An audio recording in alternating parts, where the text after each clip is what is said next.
E claro que, como hoje é quinta-feira, o nosso convidado é Matheus Pereira, diretor da Pátria Agronegócios, para a nossa Quinta com a Pátria aqui no Bom Dia. Matheus, seja bem-vindo, meu amigo, seja mais do que bem-vindo, porque a nossa audiência, como eu sempre digo, está te esperando. Então, vamos destrinchar esse mercado já nos 12h30 quase. Bom dia. Bom dia, Carla. Bom dia a todos que estão nos assistindo.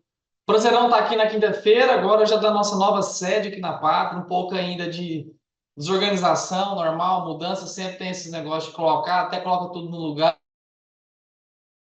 mas só está melhorando, tá? Realmente precisávamos, né, talvez voltar aqui fisicamente à nova sede da Pátria para a gente ter capacidade de reerguer essa soja aí no mundo afora, né? Olha, Matheus, é a nova sede da Pátria dando sorte para o produtor brasileiro. Brincadeiras à parte, né? Mas realmente a gente tem um mercado um pouco mais otimista, né? Um mercado olhando realmente. Temos aí bons pontos, sim, no mercado da soja. Uma recuperação depois de tanta baixa, ou tem notícia nova que motive esse avanço e a continuidade desse avanço dos preços em Chicago? Olha, novidade não há no mercado, né? Realmente só realmente do que temos no lado do abastecimento da soja mundial, no lado do consumo da soja mundial. Temos ainda, né, uma demanda muito apetitosa pelo nosso produto, o Brasil batendo, né, enchendo a fila de embarques, não só da soja já vendida, mas também do novo produto, do novo grão, né, sendo comercializado no futuro. Então, uma demanda que se mantém sólida, uma demanda que teve seus momentos ruins aí nos últimos meses, devido, né, a fatores sazonais, sempre nessa mesma época do ano, começo de ano, a gente tem a China um pouco mais comedida, normal. As pessoas que falam que a China agora vai desacelerar. Nós estamos nos últimos 10 anos, agora desacelera. Então, sempre tem esses fatores, né, que criam essas distorções no mercado, que agora voltam a entrar em alinhamento mais coeso, né? Do lado da demanda, mostrando, né, já se tornando indiscutível, né, sem qualquer tipo de interpretação, né, duvidosa de que a soja sendo demandada pelos chineses é agressiva, a gente tem já, né, já em linha final, a gente estamos ali nos 40% finais de colheita a nível nacional, também mostrando, né, que o Brasil produz sim uma safra, vamos dizer, regular, sim, tá, mas com uma redução, né, sobre o teto produtivo muito agressiva, que diante de uma demanda, né, falta-se sim, né, soja no balanço virtual, né? Tudo que se tem produzido no Brasil não é o suficiente somente nessa safra para ofertar, né, tanto para exportação ou para o consumidor interno. Matheus, a gente está falando de um cenário onde pode, nessa entre safra, haver certa escassez de produto ou não. Como é que a Pátria está avaliando a entre safra dessa temporada? Carla, diante, né, como eu disse, se a gente somar apenas a produção brasileira atual, né, virtualmente, né, de 143, 145 milhões de toneladas, a gente já tem a Conab, né, já muito alinhada já com a nossa, enfim, o nosso levantamento em campo, né, que já tem quase 3 meses, né, que foi publicado, né, já no comecinho de janeiro, mostrando que a safra brasileira de soja teria capacidade de 143,18 milhões de toneladas, é o mesmo número ainda autorizado da Pátria. Temos ali com a nave muito próximo disso, possivelmente ainda criando ajustes finos para chegar próximo, né, ainda mais perto do que nós levantávamos há 3 meses atrás. Não só isso, Carla, a gente tem também, né, uma demanda que se mostra muito apetitosa pelo nosso produto. Então, a soja atual, esse 143,18 estimada ali próximo a 88, 90 milhões de toneladas, que é reduzida em relação ao ano passado, diante da falta de produto. Se não tem produto, a gente tem cortado a demanda também. E sempre, né, na história, a gente tem cortes mais intensos no lado da exportação do que a indústria doméstica. A indústria brasileira ela tem capacidade de reter o produto aqui na mão, né? Do lado do produto, a gente cria o que a gente chama de prêmios de retenção. Né? A indústria começa a pagar mais do que a exportação tem capacidade do Brasil, não criar desabastecimento interno.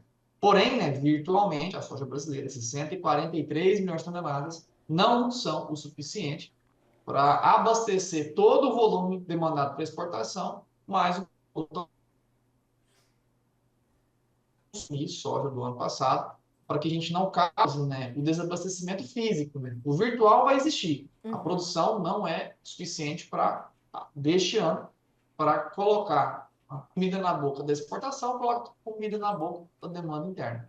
Então, a gente vai ter que virtualmente puxar a soja do ano passado para que todos, né, tenham comida suficiente para abastecer a demanda como um todo.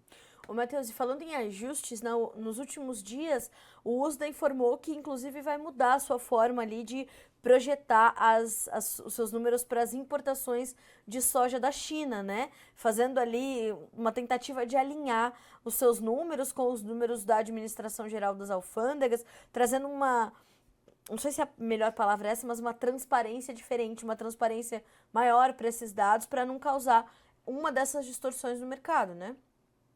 Exatamente, cara, exatamente. Assim, não só precisa desse alinhamento, né, sobre a China, mas também um alinhamento talvez mais próximo sobre o Brasil. A gente vai lembrar que o USDA ainda estima a safra brasileira do ano passado acima de 165 milhões de toneladas. A safra deste ano também em 155 milhões de toneladas, ou seja, é uma safra ainda muito grande, né, sendo estimada para o nosso país. A gente sabe que a realidade é muito diferente, se torna quase impossível, né, a gente alcançar números fator de recuperação do campo, já não tem mais capacidade, né, do Brasil ter áreas significantes recuperando qualidade de lavoura para justificar por uma produção recorde no nosso país. Impossível, impossível. A gente já está falando que dessas quase 40%, cerca de um terço da soja ainda a ser colhida, a gente tem metade dela ainda em fase final de reprodução. Ou seja, a gente está falando de quase 15% da soja nacional que está em fase final de reprodução. O resto já maturou, já não é chuva que salva. Na verdade, essa soja que já está em maturação, chuva agora vai atrapalhar o processo de colheita, vai criar soja ardida em algumas regiões da região do Brasil Central. Então, o SDA sim precisa, né, desse alinhamento mais próximo, tá? Tanto do lado da demanda quanto do lado da oferta. Já se predispôs, né, a reajustar a demanda, porque assim como o SDA superestima a capacidade de oferta aqui nas Américas, em especial do Brasil, hoje estimada, superestimada pelo Departamento de Agricultura dos Estados Unidos, também a demanda é superestimada. O SDA alega, né, que a China tem a capacidade de aumentar ainda, né, a demanda por soja neste ano, né, que, enfim, a gente sabe que para aumentar essa demanda vai precisar de soja sobrando. E dentro da realidade atual do Brasil, não se sobra soja virtualmente desse ciclo safra 24, cara. Matheus, vamos começar a trazer as perguntas da nossa audiência, que assim a gente começa a entender como é que está a situação do mercado no Brasil. Nós temos uma pergunta aqui do Alberto Tesmer, que ele diz o seguinte: fala, Matheus, bom dia. Quais as projeções para junho e julho para este mercado? A gente começa entendendo, portanto, se esse movimento de altas em Chicago tende a continuar nesses meses de junho e julho. Lembrando que aí a gente já vai começar a trazer para o radar as informações da safra 24-25 dos Estados Unidos, né, Matheus? Exatamente, Alberto, boa pergunta, viu? Junho e julho, o primeiro, né? O primeiro fator, né, que gera esse peso no mercado da soja é a necessidade de venda. Tá? Vem batendo na tecla que o produtor, independente de uma realidade de quebras ou não, cliente, né, que indiscutivelmente o Brasil, diante de quebras ou não, que até dezembro, janeiro, fevereiro eram discutíveis, tá? Hoje a gente já se torna intolerável a discussão sobre a dimensão da safra brasileira, a gente sabe que ela é problemática, é impossível hoje criar, né, uma retórica, criar uma figura, né, onde justifique que o Brasil terá produtividades recordes, terá uma produção recorde. Então, assim, já se torna impossível nesse exato momento. Tá? Porém, né, o fator de pressão, não, que causou peso ao mercado foi o enorme volume de soja disponível na mão do produtor. Então, ou seja, independente de quebra ou não, o grande volume de soja comercializável na entrada de 2024, ela se equiparava a anos ao como foi o ano passado. Ou seja, muita soja disponível não vendida a futuro, que estava entrando no gargalo, estava entrando no mercado para ser escoado nos próximos meses. Então, esses fatores de pressão desses eles se tornam pesos ainda ao final de março, ao final de abril, que é quando realmente grande parte da base produtiva precisa fazer vendas para honrar os seus compromissos. Junho e julho, grande parte dos boletos, né, da base produtiva já passaram, né? A partir dali, aqueles que já se programaram, né, aqueles que já colheram, já deram destino. Já vou armazenar, já vendi, já honrei meus compromissos. Junho e julho, então, a oferta disponível ainda de soja se torna não comercializável, ou restringe a comercialização. Então, o originador da soja brasileira, Junju, ele vai ter que criar um pouco mais de esforço, né, para fazer a aquisição do produto. E como que cria esforço? Pagando um pouco melhor. Então, que realmente esse fator de peso ao mercado, que é a necessidade de venda da base produtiva, junho e julho, é um fator que já se torna um pouco mais leve de ser carregado ao mercado. Ou seja, a base de compra brasileira vai precisar, né, melhorar prêmio, como já tem melhorado. Os prêmios junho já estão no campo de 0 a 0. Estavam até semana passada no menos 30, menos 25, hoje já está zerado. Ou seja, já mostra uma evolução de prêmio. Os prêmios estão pagando melhor, mesmo com a soja Chicago subindo, os prêmios também junho e julho já estão melhores, porque a originação do produto para junho e julho já vai se dificultando na mão do comprador brasileiro. Tá. O Ronaldo Sobreiro pergunta o seguinte: bom dia, quanto temos de soja para vender?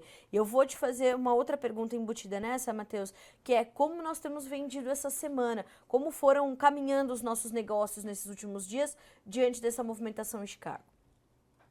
Olha, soja disponível para venda hoje, baseado no nosso número, tá, pessoal? No nosso número, a gente tem algo em torno de 83, 85 milhões de toneladas a nível nacional a ser comercializada, tá? A gente tem algo em torno de 42% da safra nacional comercializada a futuro, tá? Então, realmente, assim, a gente é um volume pequeno em relação à média percentual dos últimos anos. Certo. Tá? Mais uma vez, o volume total de soja, essas 83, 85 milhões de toneladas, é um volume significante, tá? Como eu disse, o problema do Brasil são os preços, não foi a discussão da oferta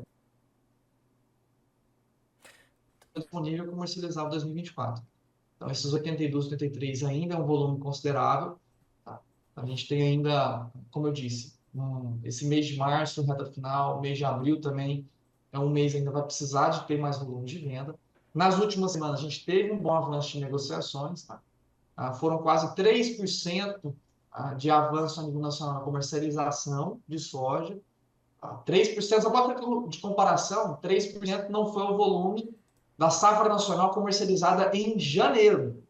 A gente teve 3% de avanço na comercialização apenas nos últimos 7 a 10 dias. Certo. Tá? Então, Certo. esse é um número muito complexo de levantar, tá, pessoal? Então, por isso que tem sempre essas estimativas com pequeno raio, né, de acerto, 3 a 5%, 83 a 85 milhões de toneladas. Não tem um número cravado, porque realmente é um número subjetivo, um levantamento que realmente não é, ele não é um levantamento quantitativo, é um levantamento mais qualitativo de micro e macro regiões. Então, a comercialização tem avançado, sim. O mercado da soja deu uma animada, né? Já trouxe alguns ganhos aí distribuídos em todo o Brasil. Soja aqui na região central brasileira, que não se falava acima de R$ 100 há 45, 60 dias. Hoje se fala de soja já para entrega imediata, pagamento também imediato, já em torno de 105, em algumas praças dentro do interior do Mato Grosso, 110 em algumas regiões também mais distintas, né, daqueles dos polos de concentração de produção. Então, assim, já tem uma recuperação mais visível, né, ao mercado da soja aqui no interior do Brasil. Certo. Matheus, a gente, claro, né, tá com o nosso tempo ajustadinho, mas o Darcy pergunta para ti se a gente tem no mercado uma possibilidade do preço ao produtor voltar aos patamares de 2023 e o Júnior Campos pergunta para você se os preços têm chance de voltar aos $13 por bushel. Como é que você avalia essas duas situações? Quais são as respostas? Olha, meus amigos, chances, né, para que ambos aconteçam, né? Para um acontecer, o outro também vai ter que estar alinhado, né? Para a gente ter uma soja patamares a nível 2023, né? No ano passado, a gente vai precisar de um Chicago acima de $13, tá? Então, realmente, assim, para um acontecer, o outro também tem só. É possível, sim, tá? A gente vai precisar não só, né, de uma restrição maior da comercialização da soja brasileira, né? Uma vez que a demanda existe. Tá? Podemos discutir sobre a longevidade do crescimento da demanda a longo prazo? Sim, é o que eu faço nas minhas palestras, Brasil afora, né? Mostrando o que tem pela frente nos próximos 5, 10, 15 anos. Será que a demanda ela vai continuar crescendo como cresceu nos últimos 10? Então, podemos discutir a evolução da demanda nas próximas décadas. Porém, para este ano 2024, 2025, é uma demanda ainda volumosa, é uma demanda ainda presente da China pela soja brasileira. Certo. Indiscutível. Tá? Então, a demanda existe, a gente tem o canal necessário para a gente continuar realmente escoando mais de 100 milhões de toneladas no Brasil anualmente. Agora, o que vamos precisar realmente é de que enfim, o comprador tenha mais dificuldade em fazer a originação da soja brasileira, tá? Elevando prêmios, juntamente, né, com o Chicago, né, os preços internacionais da soja, que hoje estão aos 12, já 12 altos, né, diante de não só a restrição da oferta brasileira, que estimula a sustentação dos preços em Chicago, mas também, né, de um olhar mais clínico à safra norte-americana, né, que está, enfim, há algumas semanas de dar o pontapé. A Pátria este ano vai estar presencialmente, né, como sempre esteve, em exceção ao ano do Covid, aquele período de Covid, a gente vai estar mais uma vez em tour de safra pelos Estados Unidos, cinturão Sim. agrícola, assim como a gente faz na Argentina, no Brasil, vamos trazer com exclusividade aqui para todos vocês que vão estar assistindo a gente aqui no Notícias Agrícolas. Então, a safra norte-americana que está em foco por agora, muita atenção. Tá? Um ano muito semelhante a 2013 no radar. Tá? A gente passou por aqueles momentos do passado que se assemelhava a 2012, estamos agora assemelhando a 2013. Tá? Um mercado ainda que começa a mostrar uma restrição das chuvas para a região do cinturão agrícola norte-americano. Muito cedo, tá? Para trazer qualquer afirmativa mais precisa.